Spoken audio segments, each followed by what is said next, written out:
নমস্কাৰ মই পিয়ল ৰহমান আৰু স্বাগত কৰিছো মোৰ ইউটিউব চেনেল পিয়ল ৰহমানলৈ। সো আজি আমি পঢ়িম ক্লাস 10 ৰ বিজ্ঞানৰ যেটো সায়েন্সৰ অধ্যায় 4 আছে কাৰ্বন আৰু তাৰ যৌগ carbon and its compound. So এইটো অধ্যায়ৰ পৰা বহুতো কোশ্চেন আহে। সো কি কোশ্চেন আহে সেইখিনি আমি ডিসকাস কৰিম, লগতে তাৰ মই এনসাৰো দি দিম।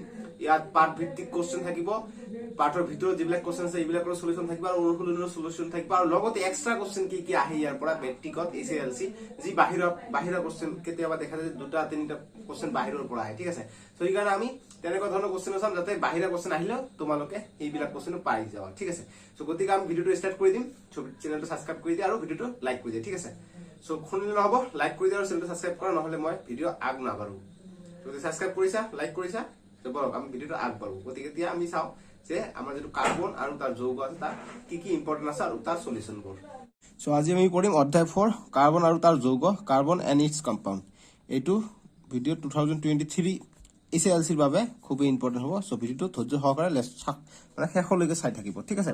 সো তোমালোকৰ যি প্ৰি ফাইনেল হ'ব এই প্ৰি ফাইনেলৰ কাৰণে এইটো ভিডিও ইম্পৰ্টেন্ট হ'ব আৰু এসএলসি 2023 বিশেষকৈ এইটোৰ বাবে ইম্পৰ্টেন্ট হ'ব। সকলোখিনি ইয়াত ইনক্লুড কৰা আছে। সো ইয়াৰ পৰা যিকোনো কোশ্চেন আহিলে ইয়াৰ পৰা কমন পৰি যাব, ঠিক আছে।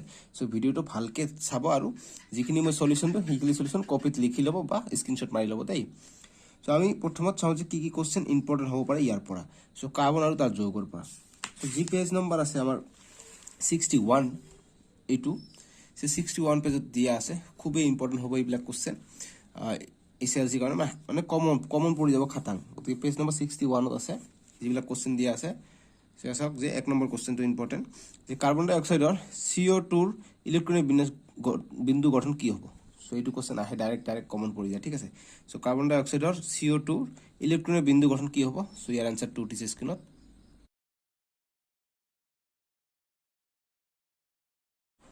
সো 2 নম্বৰটো কি কৈছে যে 18টা সালফাৰ পৰমাণুৰে গঠিত এটা সালফাৰ অণু ইলেক্ট্ৰনিক বিন্দু গঠন কি হ'ব। গতিকে 18টা অণু যদি সালফাৰ অণু যদি গঠন কৰে কি হ'ব ইলেক্ট্ৰনিক বিন্যাস বা সৰি ইলেক্ট্ৰনীয় যেটো কি আছে গঠন আছে এই গঠনটো বিচাৰিছে, ঠিক আছে। যে 18টা সালফাৰ পৰমাণুৰে গঠিত এটা সালফাৰ অণুৰ ইলেক্ট্ৰনিক বিন্দু গঠন বিচাৰিছে। গতিকে ইয়াৰ সলিউশনটো কি হৈ যাব।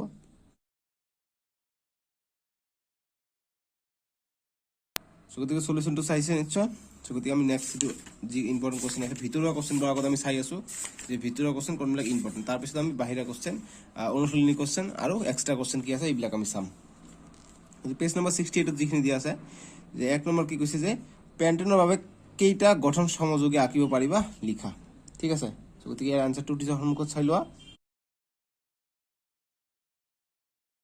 সো গতিকে এইটো ইমান ইম্পৰ্টেন্ট নহয় 1 নম্বৰটো, 2 নম্বৰটো ইম্পৰ্টেন্ট এসএলসিৰ কাৰণে এইটো ইম্পৰ্টেন্ট হ'ব। এসএলসি 2023 ৰ বাবে এইটো বহুত ইম্পৰ্টেন্ট হ'ব যে কাৰ্বনৰ কোন দুটা ধৰ্মৰ বাবে আমি আমাৰ চাৰিওফালে অজস্ৰ কাৰ্বন যৌগ পাওঁ। যে কাৰ্বনৰ কোনটো ধৰ্মৰ কাৰণে আমি চাৰিওফালে আমাৰ অজস্ৰ যৌগ পাওঁ এইটো ইম্পৰ্টেন্ট খুব, ঠিক আছে। আনসাৰটো উঠিছে স্ক্ৰিনত। 3 নম্বৰ এতিয়া যে সাইক্লোপেন্টেনৰ সংকেত আৰু ইলেক্ট্ৰনিক বিন্দু গঠন লিখা। সো ইয়াৰ আনসাৰ উঠিছে।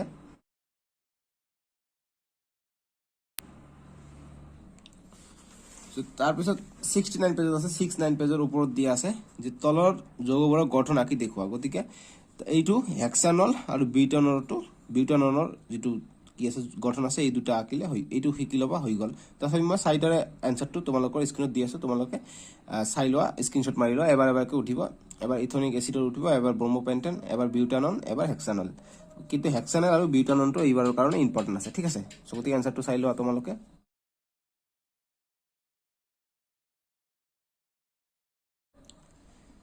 গতিকে এতিয়া আমি চাম নেক্সট যি আমাৰ ভিতৰৰ কোশ্চেন আছে। নেক্সট আমাৰ কোশ্চেন আছে যে 71 পেজত কোশ্চেন দিয়া আছে। 71 পেজত এই ওপৰত কোশ্চেন বিলাক দিয়া আছে। চাওক যে যেটো 1 নম্বৰ আছে 1 নম্বৰ যে ইথানলক ইথানোইক এসিডলৈ ৰূপান্তৰ কৰাটো কিয় এটা জাৰণ বিক্ৰিয়া। গতিকে এইটো ইম্পৰ্টেন্ট। সো ইয়াৰ আনসাৰ উঠিছে স্ক্ৰিনত চাই লোৱা তোমালোকে। সো গতিকে এইটো পঢ়িলে হৈ গল আৰু এইটো ইমান ইম্পৰ্টেন্ট নহয়। তাৰপিছত আমি এতিয়া অনুশীলনী কোশ্চেন চাওঁ। অনুশীলনী যি আছে আমাৰ 77 পেজৰ পৰা ষ্টাৰ্ট হৈ গৈছে। গতিকে অনুশীলনী 77 পেজৰ পৰা ষ্টাৰ্ট হৈ গৈছে।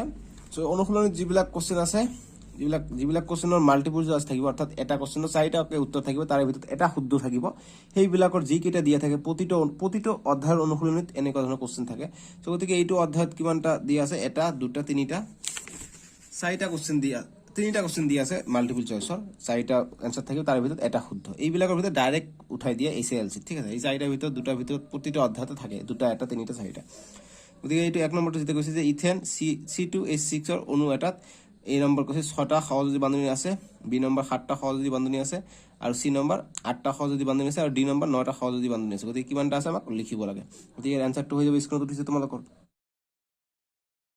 তাৰপিছত 2 নম্বৰ যে 4টা কাৰ্বন যৌগ বিউটাননত থকা কাৰ্যকৰী মূলক হ'ব কি হ'ব কাৰ্বক্সিলিক এসিড হ'ব নে এলডিহাইড হ'ব নে কিটোন হ'ব নে এলকোহল হ'ব সো কোনটো হ'ব আনসাৰ উঠিছে স্ক্ৰিনত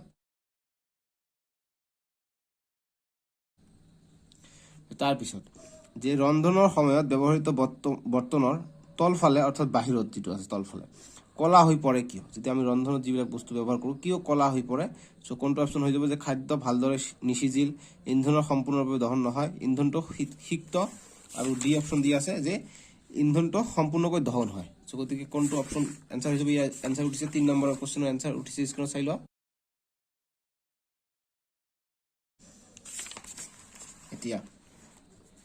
এতিয়া আমি নেক্সট কোশ্চেন দি আছে নেক্সট কোশ্চেন আমাক সমকোণীয় চিৰণী কি এইটো আমাক আহে আৰু উদাহৰণ দি বুজাই লিখিব কয় গতিকে এইটো 2 নম্বৰ থাকে এইটো ইম্পৰ্টেন্ট আছে এসএলসি ৰ কাৰণে এসএলসি 2023 ৰ কাৰণে ইম্পৰ্টেন্ট আছে তাৰ পিছত আমি নেক্সট আমি চাম যে এই যে নেক্সট যেটো আছে 7 নম্বৰটো 7 নম্বৰ যে ভৌতিক আৰু ৰাসায়নিক ধৰ্ম এইটো পাৰ্থক্যৰ কাৰণে মই অকমান এইটো পিছত ডিসকাস কৰিলো ঠিক আছে যে ভৌতিক আৰু ৰাসায়নিক ধৰ্মৰ ওপৰত ভিত্তি কৰি ইথানল আৰু ইথানয়িক এসিডৰ পাৰ্থক্য লিখিব কৈছে গতি পাৰ্থক্য ইয়াৰ আনসাৰ হৈ যাব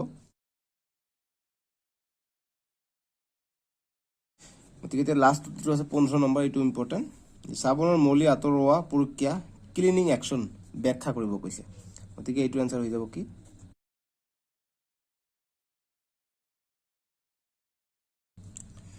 গতিকে এতিয়া আমি ভিতৰৰ কোশ্চেন যিবিলাক সববিলাকৰ সলিউশন চালো আৰু অনুশীলনৰ সলিউশন চালো এতিয়া চাও যে এক্সট্ৰা কোশ্চেন ইয়াৰ পৰা কি আহে এইখিনি আমি চাম এতিয়া ঠিক আছে গতিকে পুনৰ মই আগৰ ঠাইত আহিলো মানে মূল চেপ্টাৰ পৰা গতিকে ইয়াৰ পৰা ভিতৰৰ কোশ্চেন আহে ইয়াৰ পৰা কিছুমান ভিতৰৰ কোশ্চেন আছে মই সেইখিনি দগাই দিও আৰু কৈও দিও ঠিক আছে কত আছে এইবিলাক মই দেখাই দি আছো তোমালোকক যে এলেক্ট্ৰপছ কি এইটো তোমালোকে পঢ়ি লবা যে কাৰ্বনৰ বহুৰূপিতা 61 পেজত আছে যে কাৰ্বনৰ বহুৰূপতা কি 61 পেজত আছে যে কাৰ্বনৰ বহুৰূপতা বা এলেক্ট্ৰপছ অফ কাৰ্বন গতিকে কি হয় এটো তোমালোকে ক্লাস 9 তো পাই আহিছা গতিকে এইটো পঢ়িলে তোমালোকে আৰু ভালকে বুজি পাবা গতিকে এইটো আহে এলেক্ট্ৰপ কি সো তাৰ পিছত আমি নেক্সট যেটো আমাৰ আছে আমি চাম যে কেটিনেশন কাক বলে এইটো ইম্পৰ্টেন্ট এটা কোশ্চেন হয় যে কেটিনেশন কাক বলে যে কি ইয়াৰ আনসাৰ কি হ'ব যে কাৰ্বনৰ নিজে বান্ধনী সৃষ্টি কৰি বৃহত্তম সংখ্যক অণু গঠন কৰিব পাৰে এই ধৰ্মকে কেটিনেশন বলে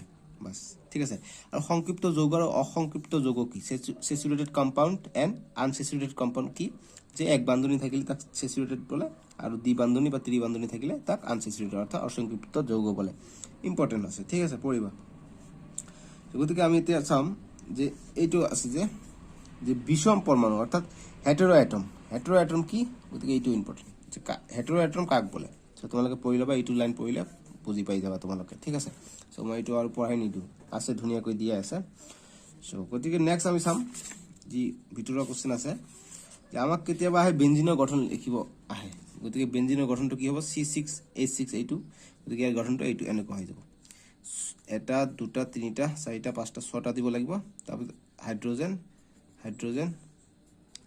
সববিলাকতে হাইড্ৰোজেন দিব একেবাৰে ইজি হাইড্ৰোজেন তাৰপিছত দুটা এটা এনেকৈ বেনজিন আহি যায় নেক্সট আমি চাম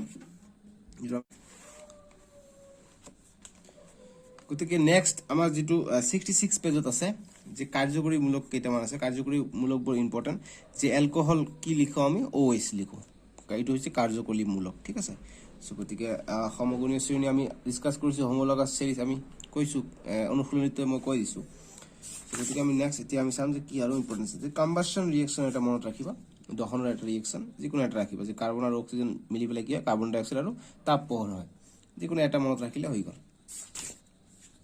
আৰু নেক্সট যেটো আছে আমি নেক্সট চাম যে ভিতৰৰ কোশ্চেন আৰু কোনটো হ'ব পাৰে গতিকে ইয়া চাম যে মাইসেলি কি সো মাইসেলি ইম্পৰ্টেণ্ট গতিকে মাইসেলিটো তোমালোকে এইটো পাৰ্ট পঢ়িলে চাবোন কেনেকৈ মৌলি আঁতৰা এইটো পঢ়িলে তোমালোকে বুজিব পাৰিবা বস্তুটো একেবাৰে সহজ ঠিক আছে গতিকে ইমালচন কাক বলে ইমালচন বা অবদ্ৰাব্য কাক বলে এইটো ইম্পৰ্টেণ্ট সো তোমালোকে পঢ়ি ল'বা এইটো ইম্পৰ্টেণ্ট সো গতিকে এতিয়া অপমাৰ্জক ডিটাৰজেন্ট কি আহিব পাৰে সো গতিকে ডিটাৰজেন্ট ইয়াত দিয়া আছে বস্তুটো ঠিক আছে পঢ়ি ল'বা তোমালোকে ইম্পৰ্টেণ্ট সো গতিকে 76 পেজত কিছুমান কোশ্চেন দিয়া আছে মই এইটো মই কি হৰি গৈছো মই স্কিপ কৰি দিছো এইটো কাৰণ এইটো অকমান পিছত দিয়াটোই ভাল আছে যেহেতু চাওক যে অপমাৰ্জক ব্যৱহাৰ কৰি পানী কঠিন হয় নে নহয় ক'ব পাৰি গতিকে অপমাৰ্জক কি আমি পঢ়িলে পাই যাম এই কাৰণে মই আগত দিয়া নাছিলো ঠিক আছে আৰু এইটো চাব পাৰে এইটো ইমান ইম্পৰ্টেণ্ট হয় কিন্তু এইটো এক নম্বৰটো হয়তো ইম্পৰ্টেণ্ট হ'ব পাৰে সো এইখিনি আছে ভিডিওটো সো আশা কৰিছো ভিডিও